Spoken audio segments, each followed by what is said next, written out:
Welcome to video 2, where I'm going to teach you the art of fighting. Now, we all want a relationship that works. But why?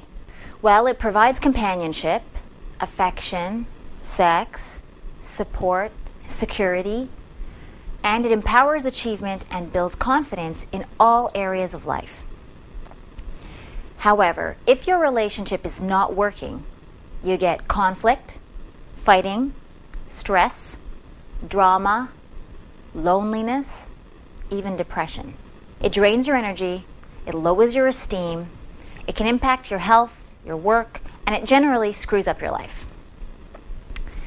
So when you and a loved one feel emotionally separate, there's a palpable distance that's painful and distressing to both of you. This repeated strain wears on the fabric of the relationship, and eventually it leads individuals to consider breaking up. Some might think once you find true love, it's all romance, excitement, and perfect sex. Nuh-uh. All it means is you found a worthy partner to play the most challenging and rewarding game of your life. Now, I believe the trick to making a relationship work long-term is cultivating the art of fighting. Because to love is to fight. There's no escape. Think about it. Two people from completely different backgrounds, cultures, education, and experiences, they come together and they try to match realities. Conflict is inevitable. Now, add to that the emotional intensity, the high stakes of a deep relationship, plus our desperate need to be understood and accepted. Any expectation that drama won't arise is diluted. So your best bet is not to avoid conflict or suppress it or tiptoe around it. Your best bet is to learn the rules of the game, get good at playing it, and master the ability to move through and recover from arguments.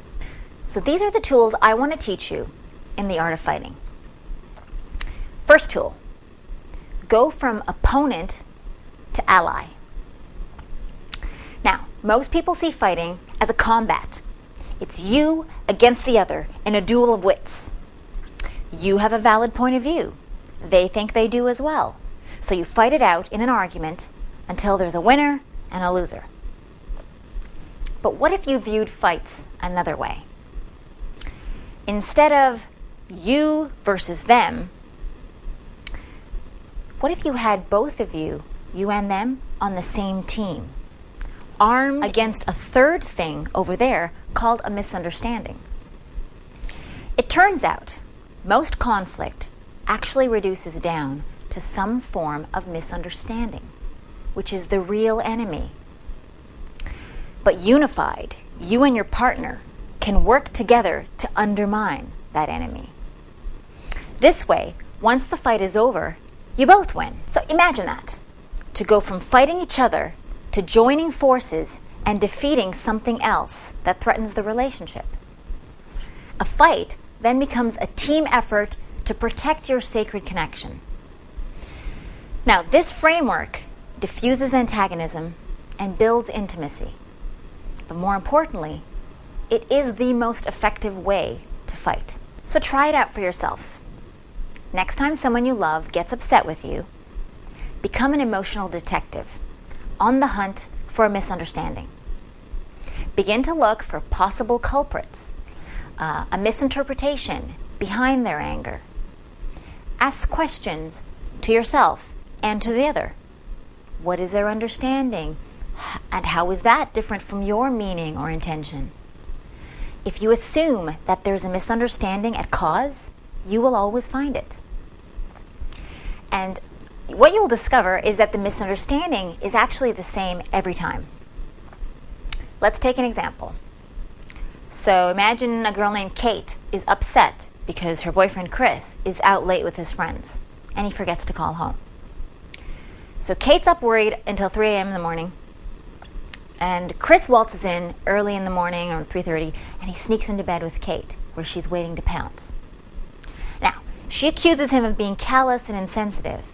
He feels harassed and defensive, and a fight ensues. And you can imagine the dialogue. But what's really going on? Perhaps Kate felt Chris's behavior meant he wasn't thinking about her all evening, or he doesn't see her as important. Maybe she felt disrespected or ignored. Ultimately, what Kate feels beneath her anger is hurt. Anger is often a masquerade for pain. At some level, she's wondering, does Chris really love her? Now, Chris, on the other hand, he feels attacked and admonished. He's just out at his best friend's house, talking about work and new business deals, having fun, and by the time he remembered to call home, it was way late, and he didn't want to wake up Kate. So despite trying to be considerate for her, he actually feels made wrong and punished by Kate's response. He too feels anger, with hurt lurking beneath. He's hurt because he immediately senses the retraction of her love when she's upset, and that's painful to Chris. Okay, so you can see how there's different points of view, and one thinks they're right, the other one thinks they're right, and there's actually a misunderstanding going on. Okay?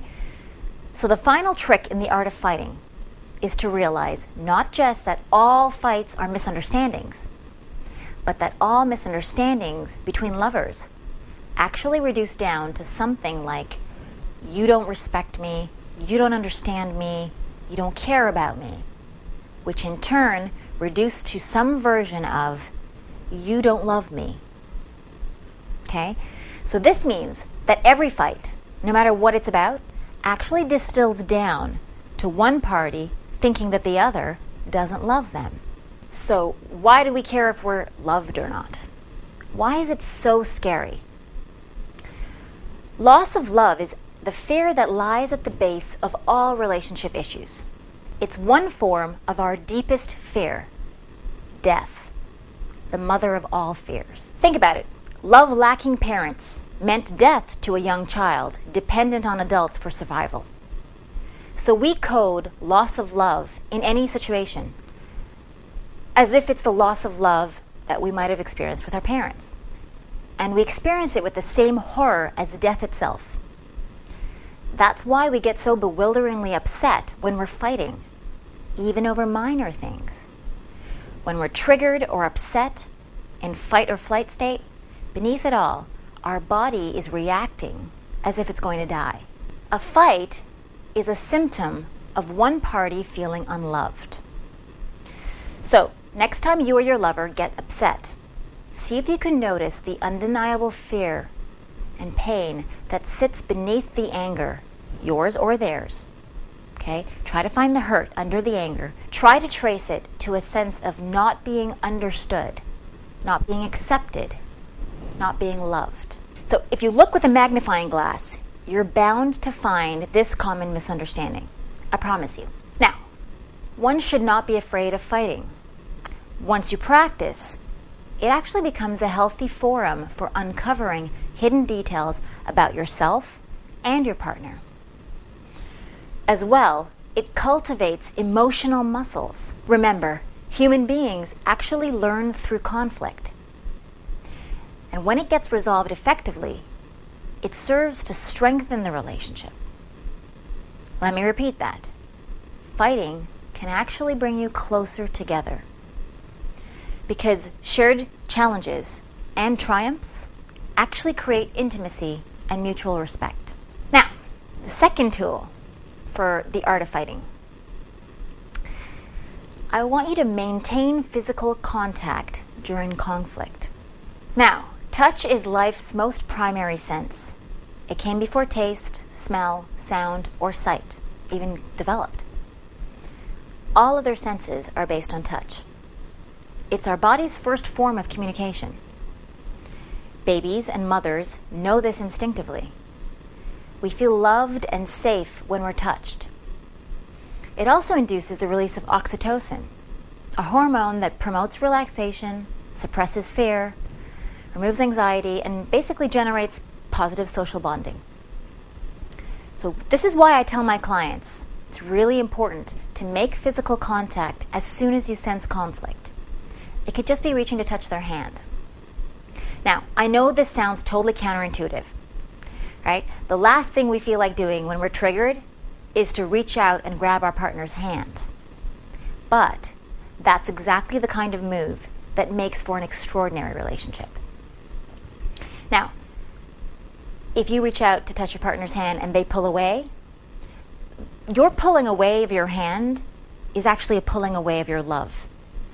And it's a subtle form of spite or vengeance. And it's actually meant to hurt the other in response to being hurt. And I know you're bigger than that. So why touch during a fight? Firstly, this indicates very clearly to both parties, we're in this together. It's hard to remain angry when you're connected physically to your partner. It's hard to stay really upset. As well, maintaining touch tells your inner bodies, your inner animal, that everything is okay, and it creates an underlying sense of safety.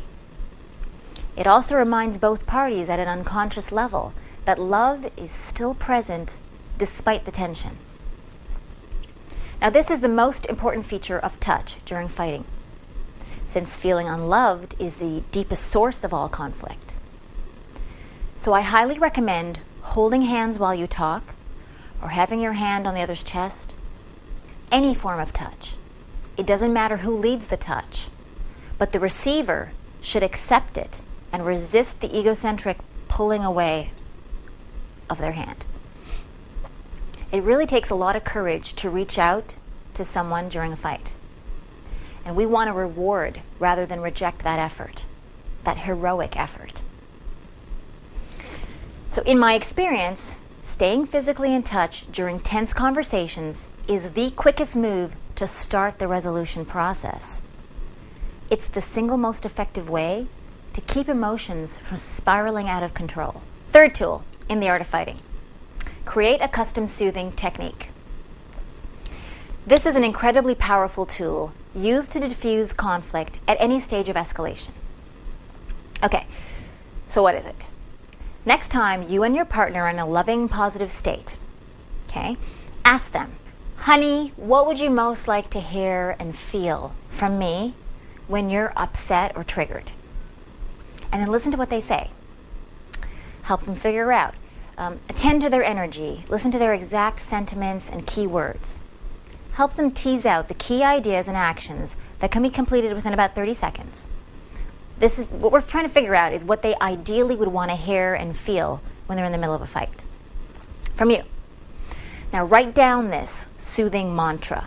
Write it down, the words exactly, and note the requested actions from your partner. Maybe they want you to touch their hand, to hug them, to kiss them.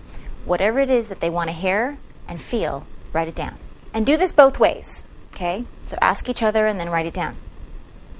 And right after that, while things are good, practice it back and forth several times together, just to get the feel for it, so that when an issue actually arises, you already have that ritual ready in your pocket.